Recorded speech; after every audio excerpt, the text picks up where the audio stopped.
Timcast IRL will be live in Miami with Patrick Bet David, Donald Trump Jr., Matt Gaetz, and Luke Rudkowski. Join us there. Get your tickets by clicking the link in the description below or by going to timcast.com.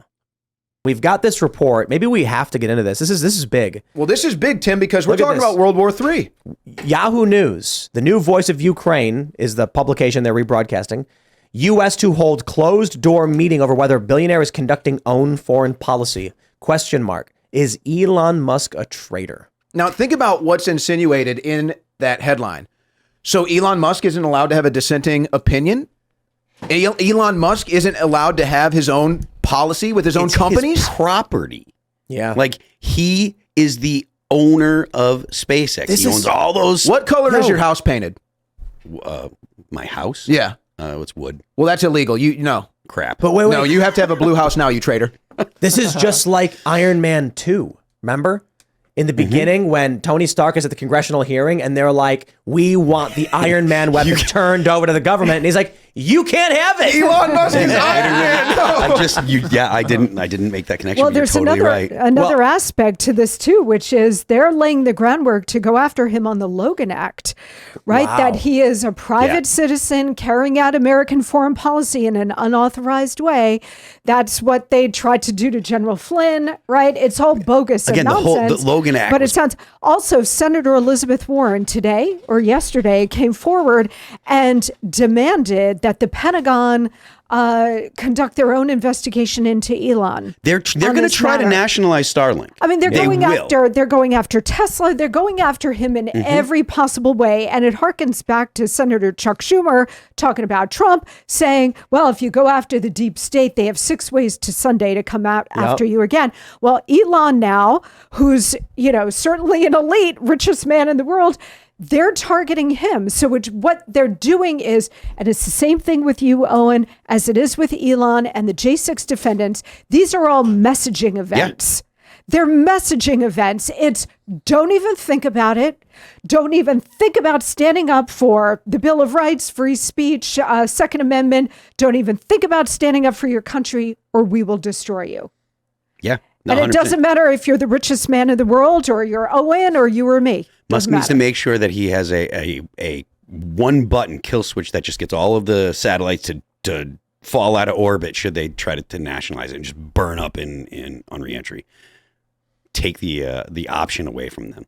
But I really do think that they're going to try to nationalize SpaceX. They're going to say that his ability to access the internet and put the internet in places that they don't want it, and his ability to put significant, sizable rockets into space and stuff. They're going to say that that's national security, and they're going to try and nationalize. And let's also think about what this is going to do to Elon Musk's political beliefs and actions.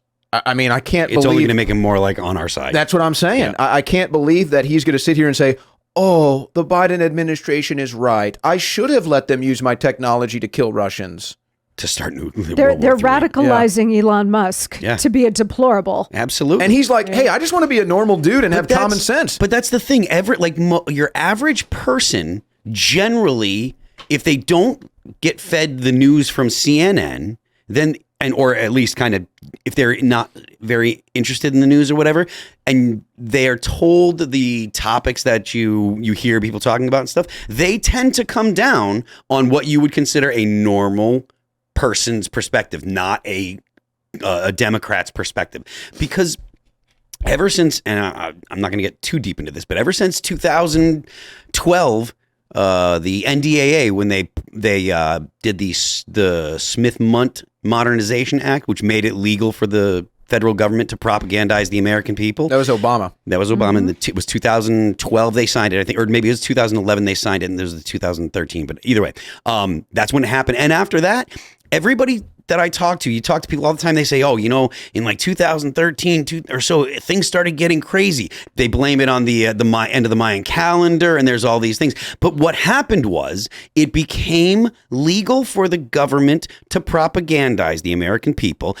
At the same time, there was market saturation of your cell phones, smartphones. So everyone had social media directly in their pocket, and it was constantly feeding them a drip of likes, which is literally the most powerful mind control thing ever created. So the federal government got the access to it. And they knew that it was coming because they saw social media when it first started in 2004, whenever, Friendster or whatever.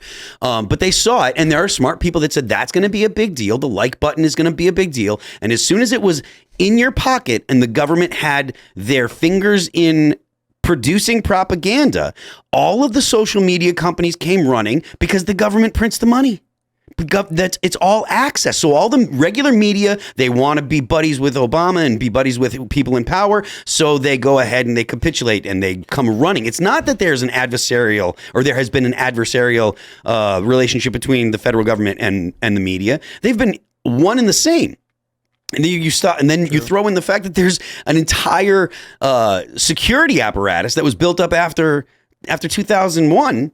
And you put those three things together, the American people have no chance. Well, they have no chance. It's just like when the government was testing the flicker rates of the TV to make it as addictive as possible before they released it. Yeah. But I just had an amazing connection listening to you say that. And Tim, this is going to take a trip down memory lane, because what happened in 2013? It was the Mike Brown riots. And you remember that was when 14. That was 14. That was when live streaming really kind of first took off, and really that was a big movement on Twitter. And what was it? It was hands up, don't shoot. Well, if you were to ask me, the Arab Spring was the first time we started seeing the emergence of independent live streaming. I think the guy's name was it Mohammed Nabous, I believe was the guy in Libya. And it was fairly rudimentary. And then with Occupy Wall Street, we saw people with webcams on their laptops. And then the Ustream app came out. I don't know of anyone else before me that started using it, but I started using the Ustream app to live broadcast from my phone on the ground with a mobile battery. Yeah, that during Occupy. This is 2011. And then you were doing the same thing at the Mike Brown riots, and because I was there doing the same thing too. But the reason I'm making this connection is because hands up, don't shoot might have been the first institutionalization of that act. Hands up, don't shoot never happened. It was the number one trend on Twitter and other social media marketplaces for months. It never happened. It caused riots. They still chant hands up, don't shoot to this day, even though the Obama DOJ admitted it never happened. Could that have been the first test case of the Smith-Mundt Act? I mean, I don't know. I don't know for sure. But the fact that you had people on CNN, repeating the narrative, it definitely...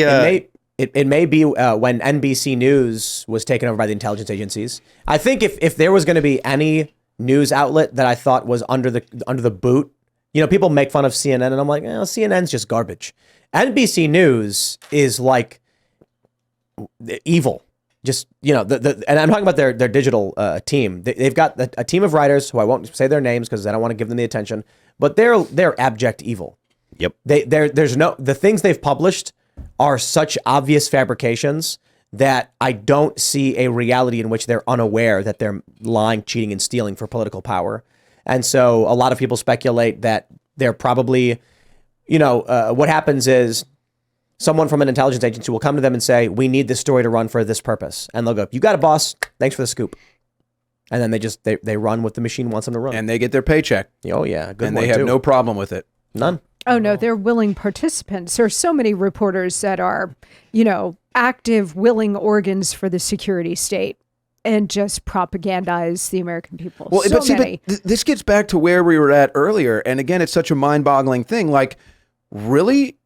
Obama is a scandal-free president? Like, you don't actually believe that, do you? A scandal-free president that shot missiles at American citizens without due process. I mean, that's we could go on. scandal-free? Fast and Furious, but it's the same thing. It's like, oh, Biden, he's so fit. Look, he's more fit than Trump. He's totally fit. And it's just like, you don't actually believe that. Joe Biden fell up the stairs Unreal. on multiple occasions. At least twice.